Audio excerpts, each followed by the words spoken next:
Again, a very good evening, ladies and gentlemen. And again, very good afternoon to our facilitator today, Stephen Burnage. Now, Stephen is going to talk to us about what is effective questioning. It is the framing, delivering, timing, soliciting, and responding to questions in order to provide information about student knowledge, understanding, and skills that informs the teacher's planning and selection of teaching strategies to move students from where they are to where they need to go. Let us hear more about it from Stephen Burnage. But before I request Stephen to take it over, let me tell you something about our facilitator this evening.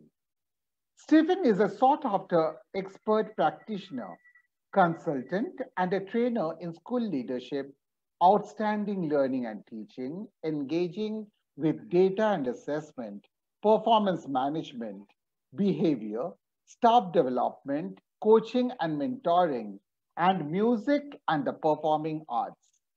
He writes, delivers, and hosts training and consultancy in schools, colleges, academics, and academies and conference venues throughout the UK, Europe, Central Asia, and Middle East. Stephen has spent over 25 years teaching and leading challenging secondary schools across UK and is an experienced examiner for all UK A-level exam boards and the International Baccalaureate. Without taking much of your time, I would like to request Stephen to please take it over.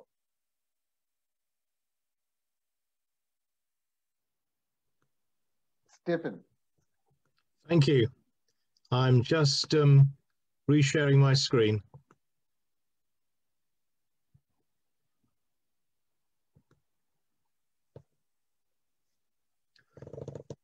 Well, hello everybody, and thank you for that kind introduction, and welcome to your organisation. It's great for me to be able to work with teachers in India again. I've been out to India a number of times and trained face to face, and to do this in this remote way is an interesting challenge for us all, but it's a good way of engaging with some of those key messages at the heart of good teaching and learning. So we have 60 minutes together this evening, and I want to explore two topics with you. Why good questioning skills are so important in effective teaching and learning, and some great questioning strategies to use in every lesson. I suppose I should say at this stage that, as was said in the introduction, I spent over 25 years working in classrooms, and even when I was a school principal, I still taught for some of the timetable.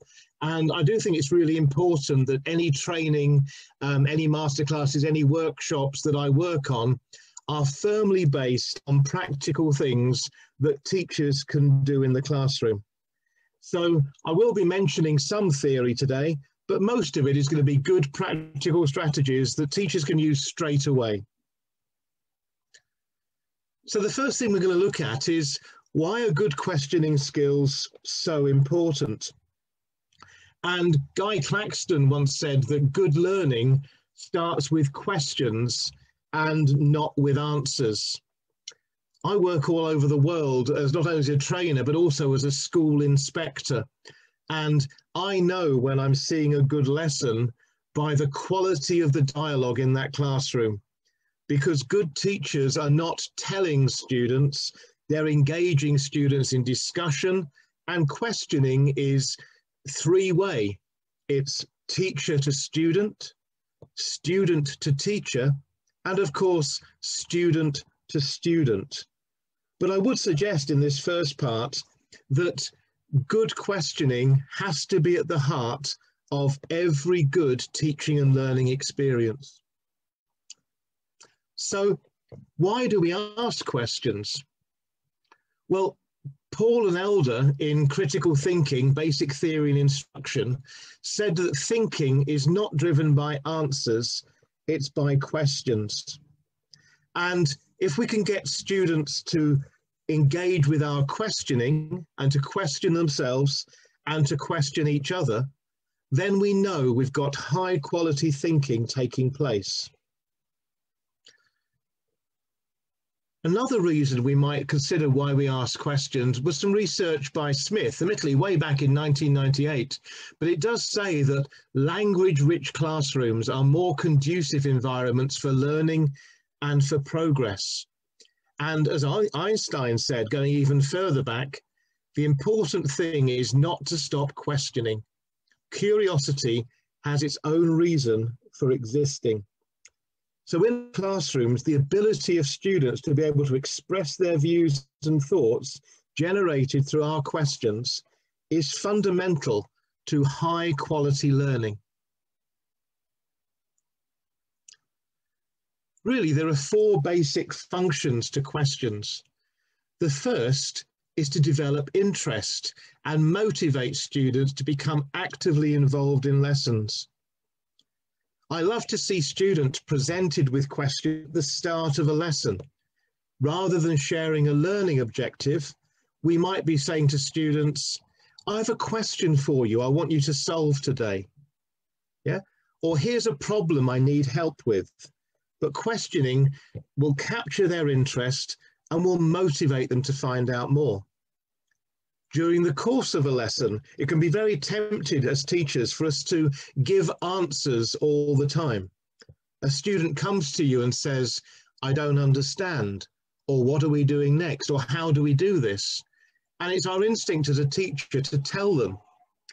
Actually, it's a far better strategy to respond to that with a question.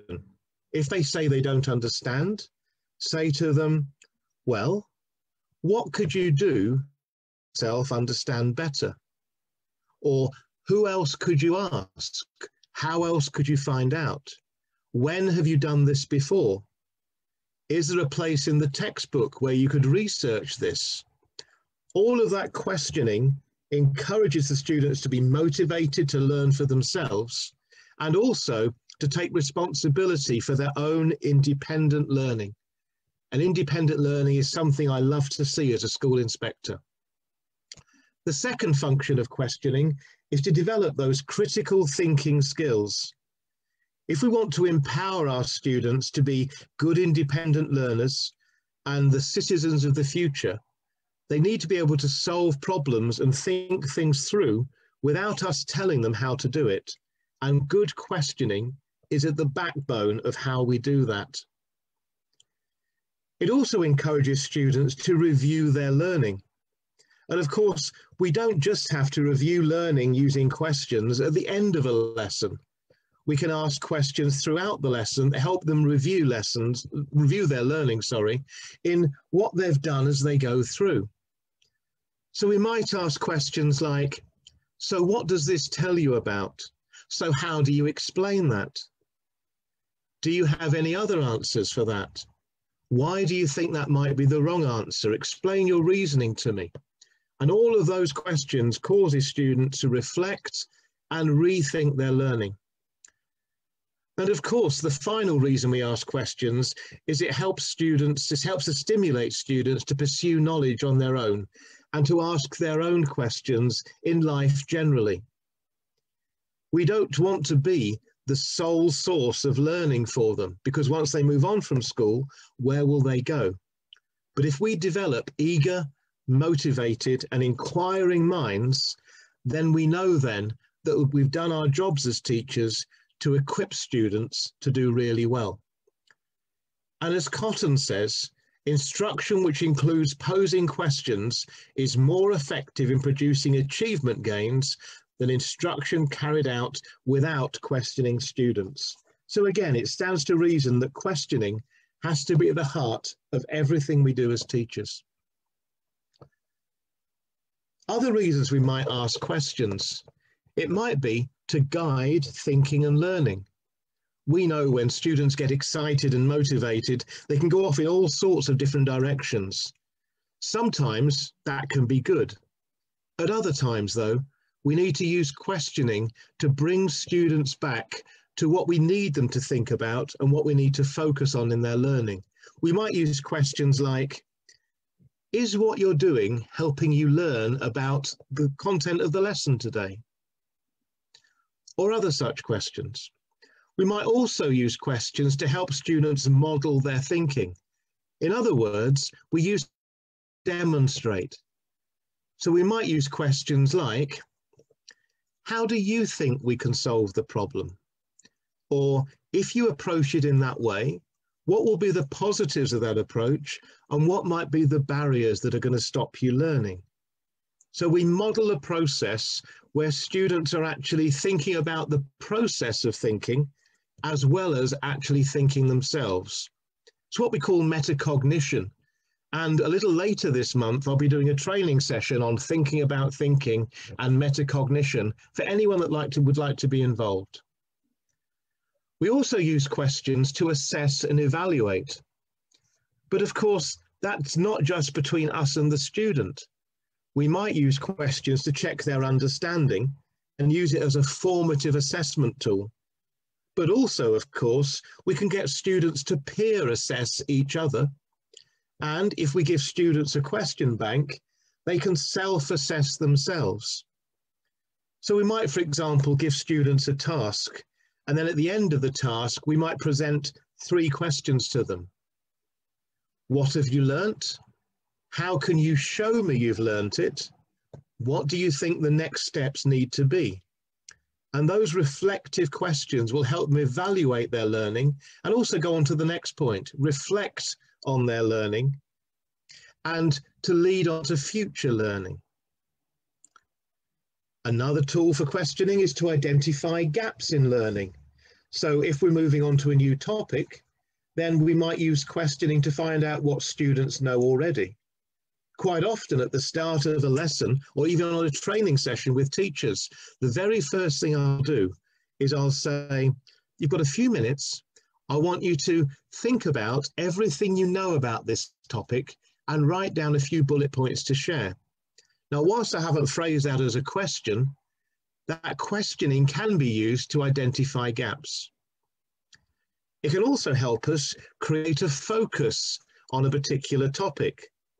So we might say to our students, yes, we are looking at this broad topic today, but today, here's the question I want us to focus on. And that makes it sharper and precise and gives great clarity to students. We can also use questioning to stretch and challenge students, not just the most able, but all students. Stretch and challenge means that we can use questioning that are higher order questions, open questions that can be taken at any level. Why do you think this is happening? How will you explain? When might this be appropriate to use?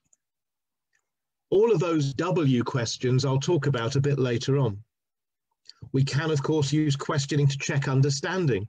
And that's a time when actually quick fire questions can be a good way into that. What I call closed questions that have a yes, no, or a one-word answer.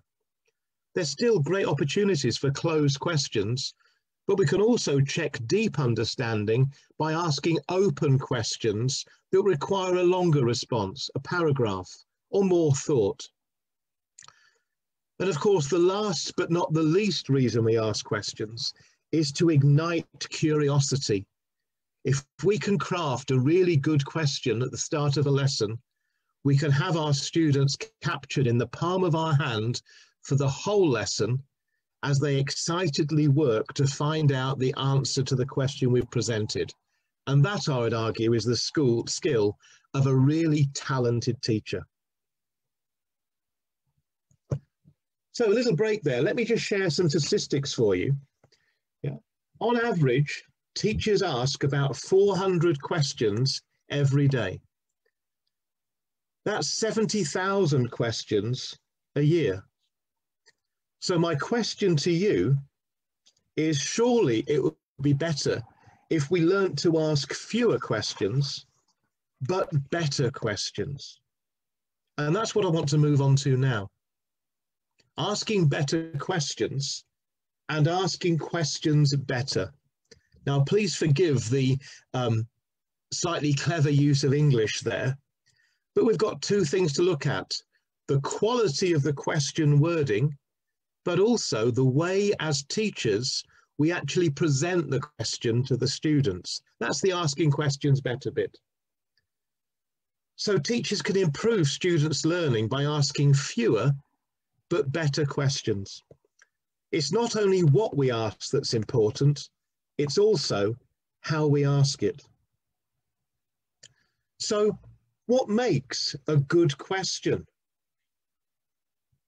Let me try and share this with you, and let's hope the video connection works.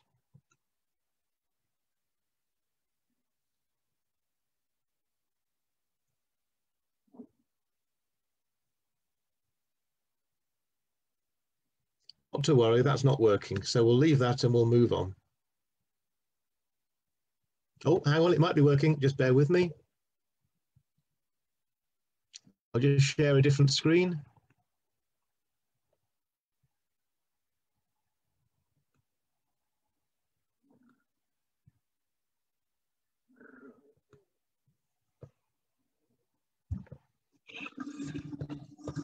Animals can do all sorts of clever things that we do. They can use tools, problem solve, communicate, cooperate, exhibit curiosity, plan for the future. And although we can't know for sure, many animals certainly act as if they feel emotions: loneliness, fear, joy.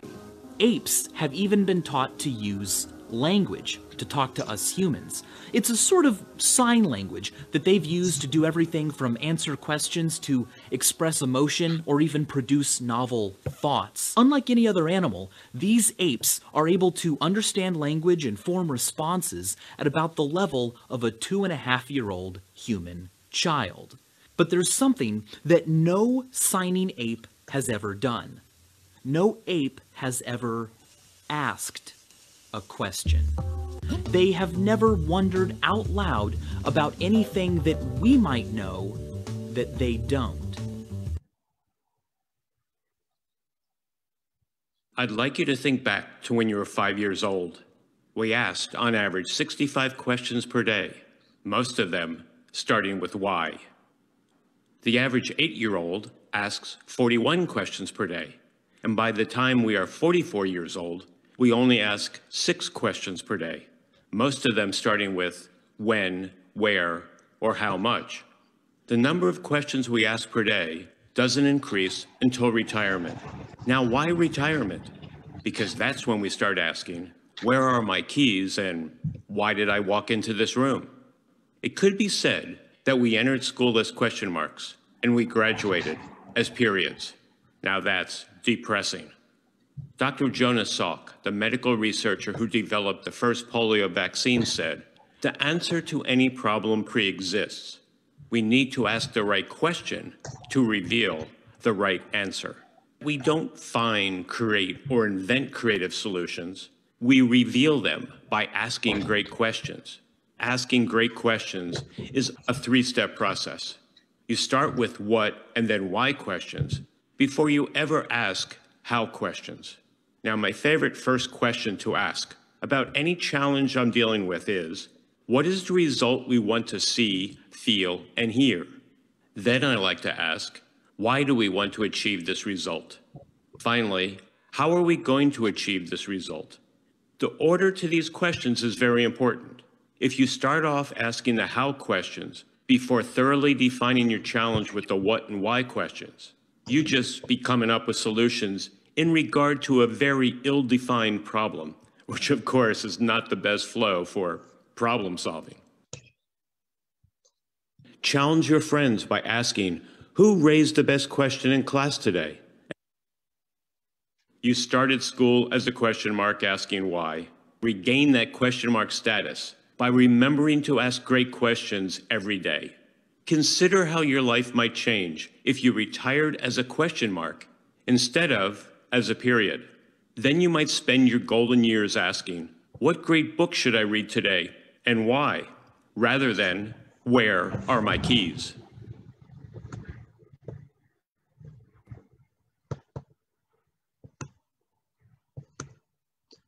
Okay, just bear with me while I just bring up the presentation again.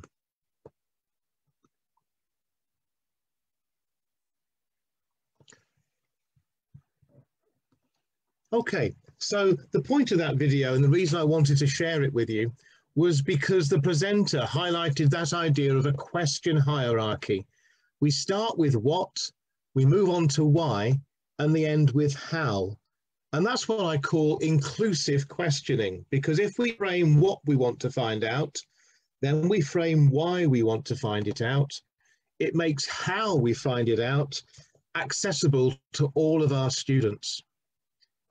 Yeah. So, sorry, just bear with me. So questioning should be something that that all students are able to respond to, not just the most able students, or perhaps not just targeting the most straightforward questions at the least able. So how do we involve all learners in questioning? Now, I would propose that there are a number of strategies we can use that are what I call inclusive questioning techniques. We can use turn to your neighbour. So we present a question to the class and we ask students to turn to their neighbour and discuss it. And then we choose, and note the words there, we choose a pair to share the answer with the class. Two developments of that are think, pair, share, where we present a question. We ask students individually to think about their answer, to then discuss that as a pair, and then each pair to share what they think the answer might be. A more elaborate version of that is something called snowball. Not something you'll experience in most of England, but in most of India, but something that's sadly common still in the UK. The idea of a snowball is as it rolls, it gathers more and more snow and gets bigger and bigger. And as a questioning strategy, it's the same. We start off with think and pair in the same way as the think, pair, share strategy. But then, rather than share with the class, each pair shares their answer with another pair. And those 4 share their answer with another 4. And that 8 share their answer with another 8 until the question's been shared amongst the whole class and there's been a really good discussion. Some colleagues say, how on earth do you do that with a large number of students? Well, if I say to you on a recent training session in Beijing in China, I ran that snowball activity with 138 teachers, I can tell you it is possible. The idea of a value line is another questioning strategy. We present a question to the students and then we ask them, and for that sort of question, it needs to be one about opinion. How strongly do they feel about something? And then we ask the class to get themselves in order, where the most strongly feeling responses are at the front and the least responses are at the back. Lollipop sticks can be useful. There's a number of ways we can use those. We can write names on lollipop sticks and ask a question, then draw the name out. Now notice the way I say that. I don't say draw the name out and then ask the question, because we want to be inclusive and we want to give everybody a chance. Another way of doing it is to actually write the questions on lollipop sticks and ask students to choose the question for themselves. All of these strategies are about inclusion. If we have the technology and a smart whiteboard, as many schools do now, we can use active voting. Or if the technology hasn't got to your school, we can actually use pieces of scrap paper or just a show of hands to vote as a response. Diamond 9 ranking can be interested, where we give the students 9 possible answers to solving a problem, and they have to arrange them in the diamond shape, with the most likely answer at the top, the least likely answer at the bottom, and then the others forming a diamond shape in the middle.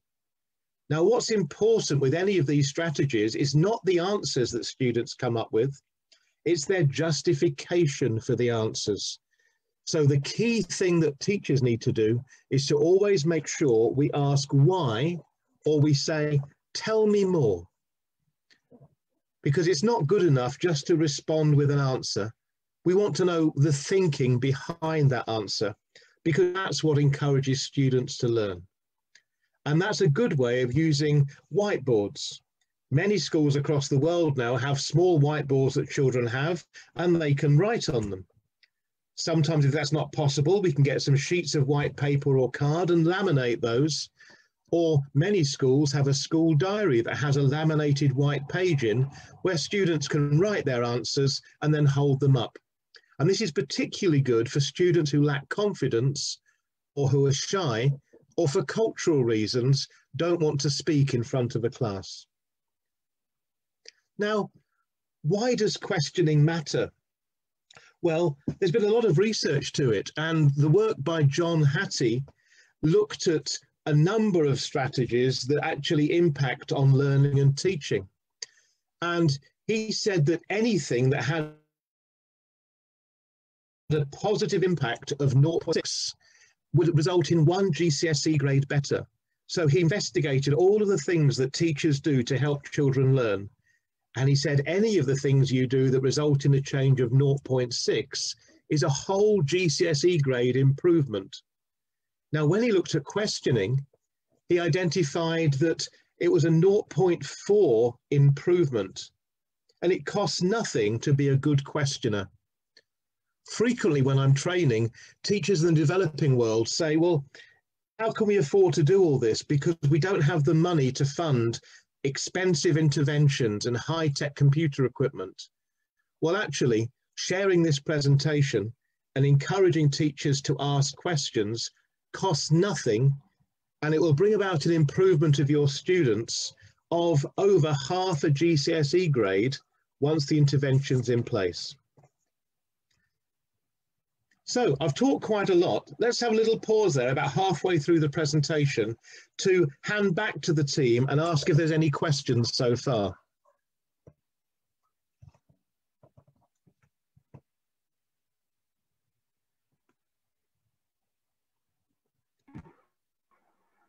Participants, if you have any questions, please put them in the chat box. Those watching on Facebook can put their questions in the comment section.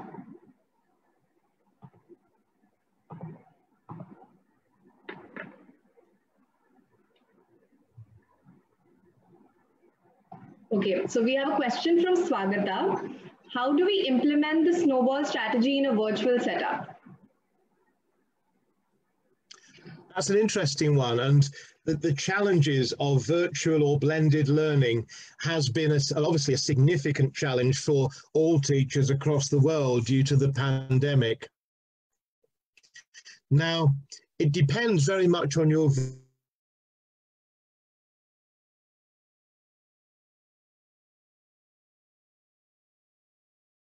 breakout, where I frequently divide the groups up into breakout rooms. They can do a version of Chatbox there, of Snowball there, where they can work in their breakout rooms. And then after a small amount of time, the host, the teacher, can reconfine the breakout rooms in order that the snowball happen. Well, you just have to have the right online learning platform to enable that to happen. Another way to do it informally is to set up discussion groups with your classes, for example, using WhatsApp, and encourage them to have their own discussions and then feedback the discussions. That can work quite well.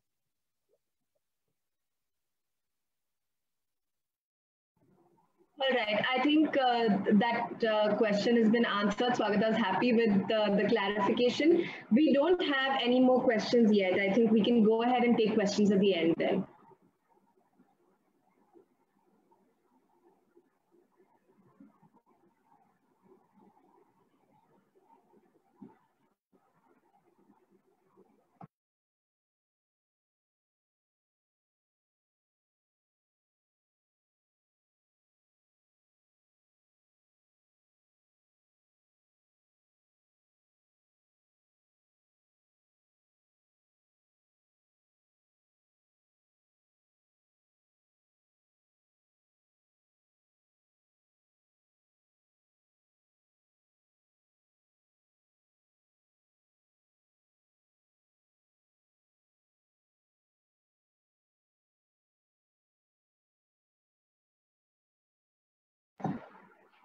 You're on mute.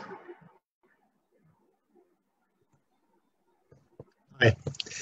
Sorry, what happened there? Any other questions? Yeah, we actually have one more question. No problem. How can we kindle the skill of questioning in children? Because children today are also very scared and afraid to ask questions in the classroom. Any tips on that? That's something that's asked every time I do this training, and it's a really, really good question. And I would say part of it is that we never have to show students that not answering is an option. Yeah.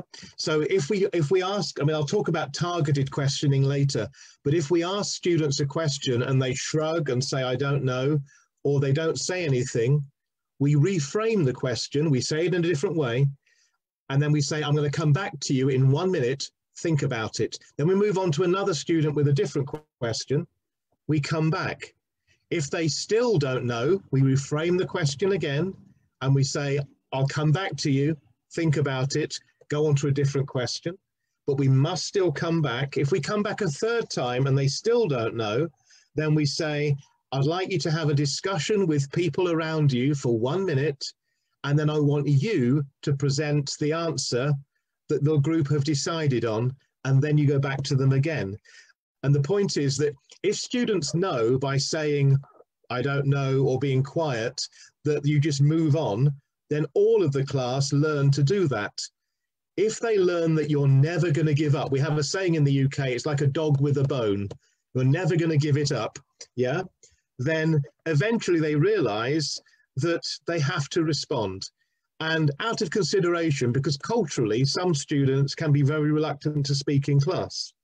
And for that, I might use whiteboards or scrap paper where we say to, if you don't want to talk, write your answer down and show us your answer. So we always give them a way out to make them succeed, but we don't ever let them not answer. Okay. I hope, Ms. Geeta, this answers your question. I think we can go ahead now and take questions at the end. Okay, we'll do that. Thank you very much. I'll just reshare my screen.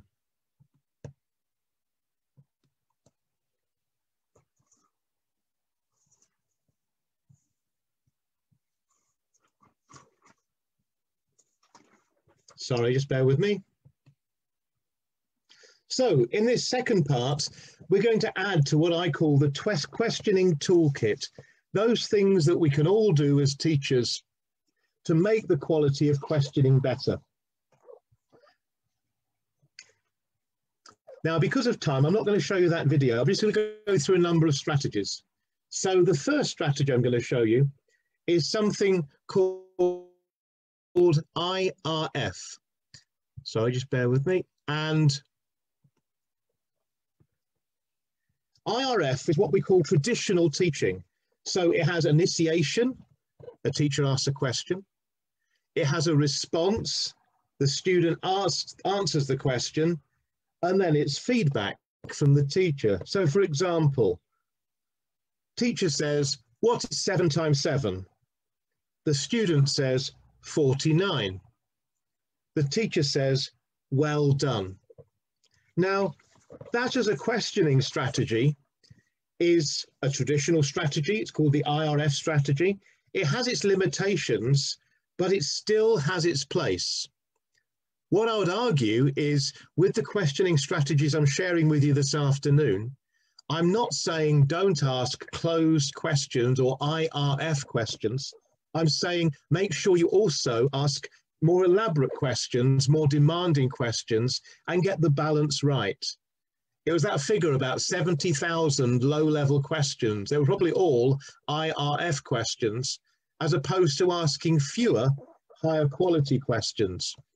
It's what we call the difference between open and closed questions, where closed questions look for a specific answer or require a one-word answer like yes and no, and open questions allow respondents to share, develop, and extend their thinking ideas. Now, many of the things I'm going to share with you this evening for you, are really simple things, but then working as an inspector, I think, well, if they're that simple, why don't teachers often do these things? Let me give you an example. giving students time to think. There was some research that said, on average, when a teacher asks a question, they wait 2 seconds before they take an answer. That research went on to say that if teachers leave between 3 and 10 seconds think and wait time, the quality of the answers gets so much better. Why? Because it acknowledges that good thinking takes time. We all know those students who, when you ask a question, that hand goes straight up, and sometimes they might make strange grunting noises in their enthusiasm, but they haven't thought deeply. They've thought at a surface level. So by giving them that 3 to 10 seconds, we're saying good thinking takes time. It also allows students to rephrase ideas in their heads. So you don't get that scattergun approach to an answer, you get an eloquent, well-structured answer. It also means that less able students have the opportunity to answer because they have a chance to think about it more. And generally responses are more thoughtful and creative. So a very simple takeaway from today is allow 3 to 10 seconds thinking time before you ask a question. Now, the interesting thing there is tell the students you're going to do that, otherwise they think it's a bit strange. And also think about having wait time after you've taken the answer as well. So we leave 3 seconds when we've posed the question, the student answers, and then we leave 3 more seconds because other students will want to jump in and develop and extend it if you give them a chance to do so. So what sort of questions do we ask? Well, I'm not going to give you a set of questions for every subject. I'm going to look at types of question, and I call them coaching questions because they encourage students to think. Questions that focus attention, like, what does this tell us about? And notice it starts with a W, what? Questions that force comparison. What is the same? What is different about? Again, starting with what? Questions that seek clarification. How can we explain? Starting with H. Questions that stimulate inquiry. What would happen if? What do we need to know? Questions that look for reasons. How can we be sure? Why do you think that? Now notice all of those questions start with W's or H's. And I would suggest that if you can plan your questioning, so you start with the 5 W's and an H, that's what, when, why, where, who, and how, then those questions will bring about much deeper thinking with your students. And if you have examination level students, will really help them prepare for those higher order, longer questions later on in examinations. But of course, also, those questions are really good for incorrect answers. Quite often as teachers, if students answer something wrong, we just brush that aside and search for the right answer that we want to hear. What I would suggest is value those wrong answers. Ask them, why do you think that? How can you explain that to me? What led you to that answer? And use that as a learning opportunity amongst the whole class, because wrong answers are actually better learning than right answers. The next easy strategy, so I've just talked about that, the next easy strategy that costs no money at all is to consider a lot of the time encouraging no hands up. There are tremendous advantages to you identifying who's going to answer the question. Imagine the scenario. You present a question to the whole class. Listen to the wording here. You don't tell the students in advance who you're going to ask. So you wouldn't say, Steve, what's the answer to this question? You'd say, class, listen to this question. Then you'd wait 3 to 10 seconds, and then you would choose a student that's going to answer or to start the answering off, and you wouldn't have hands up. Now, the disadvantage of that is it takes a little more time, but it does mean you can tailor the level of question to the level of ability of the students, so the questioning becomes differentiated and you can stretch the most able and support and scaffold the least able by having no hands up. The next easy intervention is to shift practice from tennis to volleyball. Now, what I mean by that is, tennis questioning is when you hit the question out and the students hit the answer back. Volleyball questioning is when you put the question up in the air and the students have to keep the answers up in the air for as long as it's useful, developing the ideas of the answer from one student to another. And you might use what we call minimal encouragers to help them. You might say things like, tell me more. Why? What are you saying? Explain. Just little one-word answers, minimal encouragers that keep it like volleyball, where the ball is up in the air as long as it develops, and then the last student smashes the answer back to you, and it's a much better quality answer. A development of that is something called pose, pause, pounce, and bounce. This was originally presented in 2012 by the UK Teacher of the Year. Now, we've long forgotten who that person is, but the idea is a fantastic idea. We pose a question to the class. We pause 3 to 10 seconds whilst the class think about the answer. We pounce, we jump on one particular student to answer without taking hands up. And then we bounce those ideas around the room, developing the discussion and getting a more detailed response to that question. Of course, there are great benefits to that bouncing, providing it develops the quality of the answer. And that's where your skill as a teacher comes in, because you've got to keep in mind, what was the original question? Because as we know, students get enthusiastic and they can go off at all sorts of tangents. So there are great benefits to it in terms of quality of answer and also in terms of preparing students for examinations. In the introduction, it was said that I'm an examiner for Cambridge International and for the IB. And for those of you teaching students at examination level, you'll know that sometimes the areas that they struggle with across subjects are those questions that carry 4, 6, 10, 12 marks that require a longer, more detailed answer. Now, if we start teaching those skills when they start the IGCSE or the A-level courses, then we're starting too late. We need to start with the youngest students developing their thinking skills using questioning strategies such as bouncing to develop more detailed questions and answers. And to remind you, do this through these idea of minimal encouragers. We say as little as we can, but we might add and with a question mark, but, yeah, and hear the intonation in my voice. The implication is someone's going to respond with more. So, really? Perhaps? Yeah, it's always a question coming back from you. Yeah, and those single word interventions help things to develop.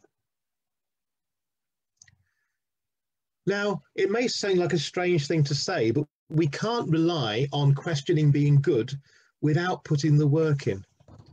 We have to plan for our questioning, and good questioning is going to happen throughout a lesson, not at the beginning, not in the middle, not at the end, all the way through. So, but you use it for different reasons. At the start, you might use questioning to find out about prior learning and understanding, or to remind them of a previous lesson. After some teacher talk and explanation, you might use questioning to check on understanding. While students are engaged in an independent activity, you might use questioning as a classroom management technique to keep them on task. Later on in the lesson, you might use questioning for students to present what they've learnt. And at the end of the lesson, you might use questioning to check what they've learnt in the entire lesson and where it might lead in the future. So you've got those key parts of the lesson for when good questioning can happen, but you've got to plan for it to make it work. Of course, one of the ways we can do that is with Bloom's taxonomy. So we plan questions at different levels. We have low-level questions, which are about remembering, short, closed questions, remembering facts. What's the capital city of? What's 7 times 7? Then we have higher order questions that are about understanding. What does it mean when we talk about the water cycle? Then the next level of question is about applying. If we know that we use this formula to solve quadratic equations, how do we solve this real life situation? So we're applying knowledge. Then at the top, we have what we call Bloom's highest order questions, questions that help students create. How could you develop a strategy to reduce carbon monoxide poisoning? We get them to evaluate what would be the most effective way of minimizing transmission of COVID disease. We get them to analyze from the work you've done, which way of learning do you think is most effective? And it's those higher order questions that require the most careful planning, but also will get the best results. As Einstein said, the important thing is not to stop questioning. Curiosity has its own reason for existing. So how can we get learners themselves to ask more questions? We've got to make sure that our classroom climate is right. If students don't feel relaxed and able to talk to you, they're not going to ask questions. If they feel like you're hurrying through content because you've got to cover the syllabus, they're not going to ask questions. We've got to create an environment that is relaxed, focused on learning, but has the responsibility for learning firmly with the student. And again, in some presentations I'm doing towards the end of the month for you, we look at how we can create that effective learning classroom climate. We've also got to make sure we use the right teaching and learning strategies so that everything is not teacher driven and there's elements of active, independent learning going on in each and every lesson. And again, I'm doing some training for you later in the month that you might need to like to look into. So concrete things we can do. We can use what we call hinge questions. Yeah, a hinge question is based on an important concept in a lesson that's critical for learners to understand before we move on in the lesson. So that would normally happen midway in a lesson, and every learner must respond within 2 minutes. We collect the responses in 30 seconds, so we might use mini whiteboards or pieces of scrap paper or sticky notes, and we use that to judge the level of understanding. So the scenario might be you've introduced a new topic, you've done a bit of teacher talk, you've modeled how it works, and then you ask this key hinge question. You get every student to respond to it, and you check the responses, because if they don't understand, if you send them off to do independent work, you'll have behavioral chaos and you'll blame the independence. It's not the independence, it's that lack of understanding. And that's why those hinge questions that check understanding before they do anything else are so important. Another effective questioning strategy is exploring artifacts. Now, an artifact sounds like a very elaborate thing, but it can be anything linked to the topic. But note how the questions are structured with W's and with H's. What do you see? What is it made of? What does it do? How is it made? What is the impact of this? And that can be a really exciting way to start a lesson in any subject, to get discussion going and to get students motivated and wanting to find out more. Another good questioning strategy is something called big questions. Big questions are things that require a lot of thinking about. I've got some examples here for you.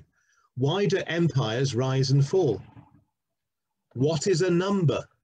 Now just think about that one, because we'd think it'd be so obvious and easy to answer. But what is a number? When I do face-to-face training, we have a really interesting discussion there. Could humans live forever, ever? Or perhaps it should say, should humans live forever? Is it right to ask people to take a one-way trip to Mars? How has the Earth been transformed by human action?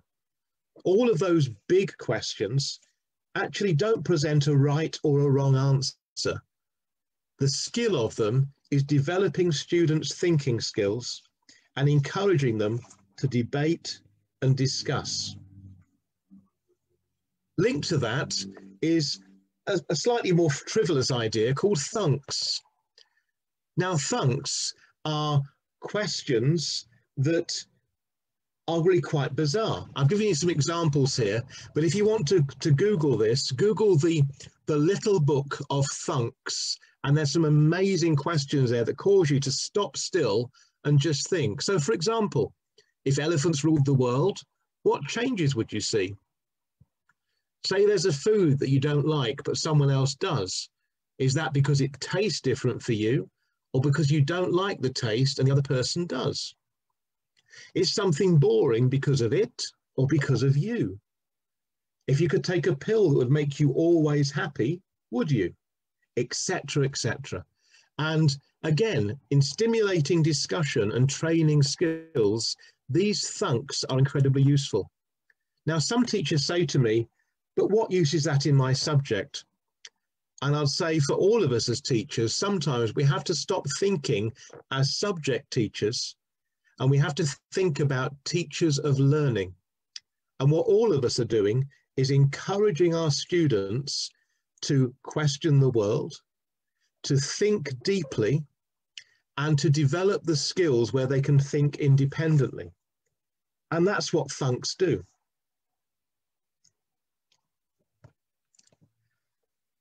Another idea is the idea of see, think, wonder, and it trains students about a way of thinking. Yeah. So in this picture, we'd say to students, what do you see? And sometimes they say things like, oh, I see a picture about global warming. And I'll say, no, what do you see? And in the end, they say, I see a polar bear climbing onto some ice. So they're actually focusing on what they should be focusing on. Then I'll say, what do you think? Oh, it could be about global warming. It could be about a polar bear trying to find a meal. What does that cause you to wonder? What questions do you want to ask? So then we're training students to think independently. So as this draws to a close, and before we ask any outstanding questions, I would say there's 10 tips for asking better questions in any class, anywhere in the world. Plan your questions, know why you're asking them, what the purpose is.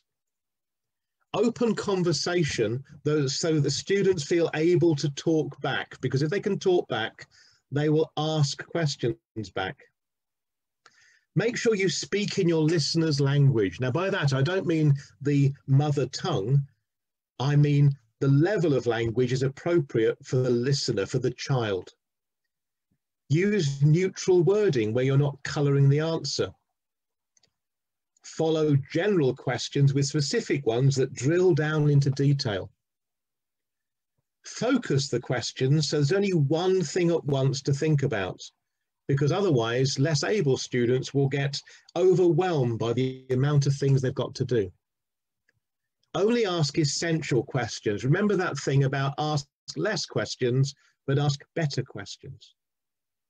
Don't interrupt when students are answering, even if they're wrong. Use the wrong answer to develop a discussion and to develop learning.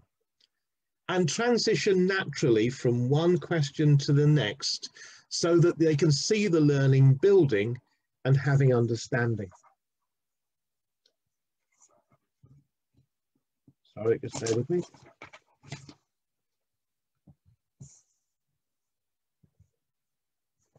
So what can we do when learners don't, won't, or can't answer questions? try this sequence. Present the original question. Present an alternate question, the same thing but asked in a different way. Present an open-ended question where there's descriptors or comparisons, give them choices. Present an alternative response, an either-or option, but never ever give up, because if you give up, students will stop trying and they'll sit back and let someone else answer. So before we finish this afternoon, there's a little bit of time for any other outstanding questions we have.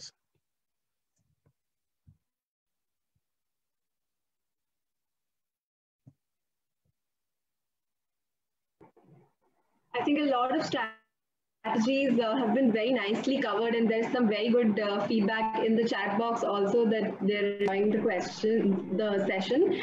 Okay, we do have a question. It's from Asmin. She says, how would you differentiate questions for different level of learners? Yeah, that's a good question. The way I would suggest is we go back to Bloom's taxonomy. And if you're not familiar with Bloom's taxonomy, there's plenty of good discussions, good overviews of it on Google, and differentiate there by the difference between higher order questions for the most able and lower order questions for the least able. So with your least able students, ask them the questions about knowledge and understanding and simplify the language.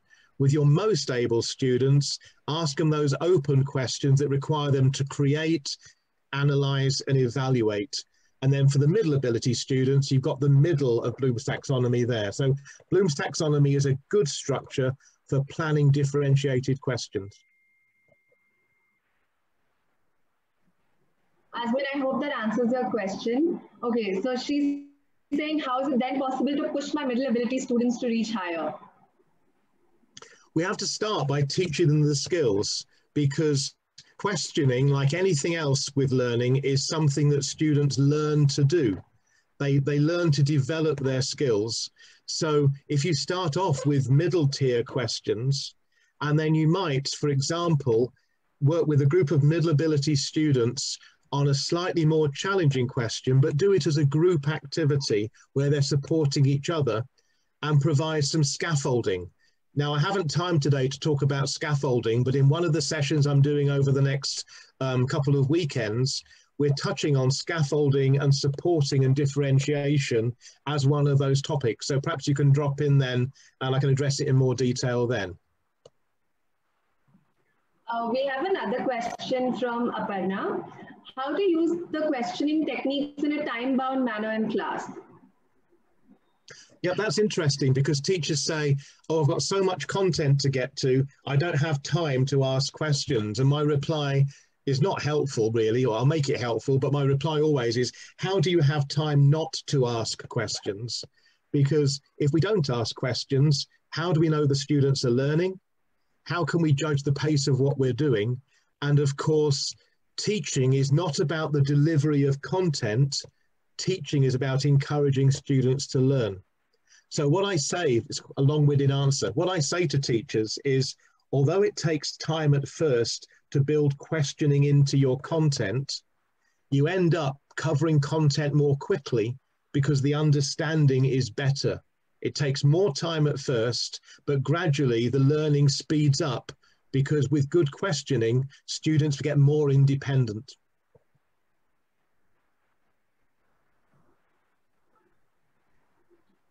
All right, there's some very good feedback in the chat box. Is there any particular percentage of a class time that you would recommend for questioning?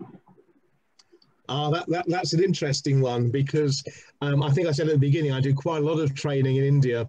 And sometimes when I present as an inspector what my ideal ratio of student independent learning to teacher time is, there's these gasps from the crowd, because I operate on something called the 80-20 rule. 80% of the time, students are learning independently and without teacher instruction. 20% of the time is teacher talk. Yeah. Now, for some parts of the world, that's quite an ambitious figure. And if you're working on C40, that's probably a good compromise. But of course, questioning, even though it's sometimes led by the teacher, that isn't part of the teacher talk, that's part of independent learning, because it's the thing, figuring out the answers is the independent bit the students have to do.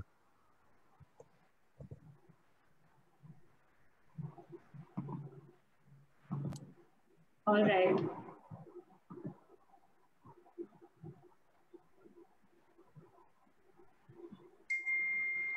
Are there any more questions, Lata? No, there are no more questions. Okay.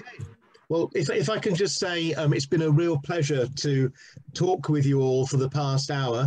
And there is a handout to go with this. The handout does talk about 4 sessions I'm going to do Friday, Saturdays, this week and next week. I hope as many of you as possible will come along to those sessions. There's a whole variety of strategies to do with good teaching and learning that's based on my experience working with international schools all over the world, but also my work as an examiner and as a lead trainer for places like Cambridge. So please do and try and come into those if you can. And thank you for the positive feedback on the chat and your engagement this afternoon.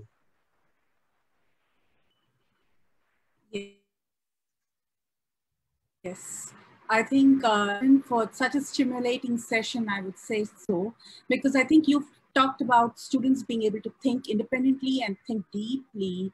And you've also covered such a lot of strategies and the questioning skills in a short span of 1 hour, which would not have been actually a very easy task, because you kind of covered topics on how to question, what to question, when to question, and what are the advantages of questioning and how much of ratio of questioning one can use in a classroom.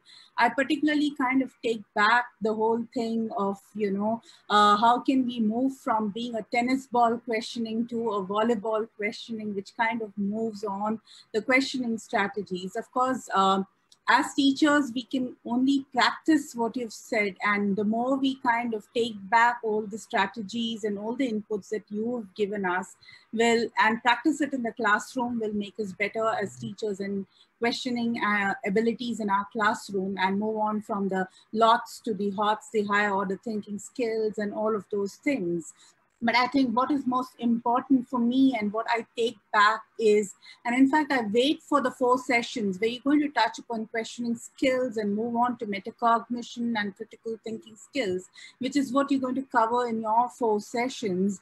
If more participants can join us for the sessions that are starting from the 25th of September and take the best advantage of Stephen's experience in working with international schools, it will be a lot of insights and a lot of learning for each one of us over here. So thank you, Stephen, for such a stimulating, insightful session.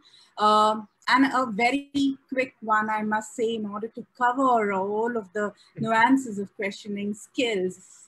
So thank you once again from all of us at ABEA and from all the participants. Thank you very much indeed. Thank you, everybody. Bye-bye. Bye-bye.